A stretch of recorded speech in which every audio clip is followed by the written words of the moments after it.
Hi friend, এটা দেখে মনে হচ্ছে না চিংড়ি মাছ, কিন্তু এটা চিংড়ি মাছ নয়, এটা হচ্ছে আলুর সিঙ্গারা। এখানে আমি ময়দা নিয়েছি, কালো জিরে দিয়ে দিলাম, তেল দিয়ে আর কিছু লবণ দিয়ে আমি ভালোভাবে মাখিয়ে নেব। এইভাবে মাখিয়ে নেবেন।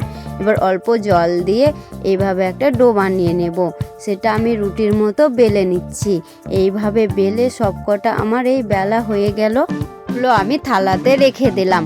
এবার আলুর জন্য আমি কড়াইয়ে তেল নিয়ে নিয়েছি। এবার পেঁয়াজ, লঙ্কা কুচি, গাজর কুচি, লবণ, হলুদ গুঁড়ো, ধনে জিরে গুঁড়ো আর সেদ্ধ করে রেখেছি সেই আলুটা দিয়ে দিচ্ছি। এবার এগুলোকে এইভাবে নেড়ে চেড়ে আর কিছু ধনে পাতা কুচিও দিয়ে দিয়েছি।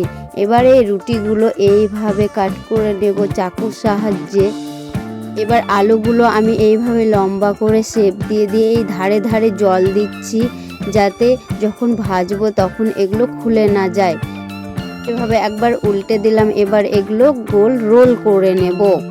ভিডিওটি ইউটিউবে দেখলে সাবস্ক্রাইব করবেন আর ফেসবুক পেজে দেখলে ফলো করবেন। যে একটা আমার রোল করা হয়ে গেছে, আমি এবার সবগুলো করে নিয়েছি। কড়াইয়ে তেল দিয়ে দিলাম ওগুলো ভাজার জন্য। এই যে একটা আমি দিয়ে দিলাম। এবার অল্প আছে, এগুলো আমি লাল লাল করে ভেজে নেব। ভিডিওটি ভালো লাগলে লাইক, কমেন্ট আর শেয়ার করুন, আর আমাদের পেজটি ফলো করতে একদম ভুলবেন না। আমি একটা থালাতে এগুলো সাজিয়ে নিয়েছি আর সস নিয়েছি। এই দেখেন, আমি ভেঙে দেখাচ্ছি, কত সুন্দর লাগছে দেখতে। দেখুন, এইভাবে আপনারাও বাড়িতে একবার বানিয়ে দেখবেন, খেতে খুব ভালো লাগবে।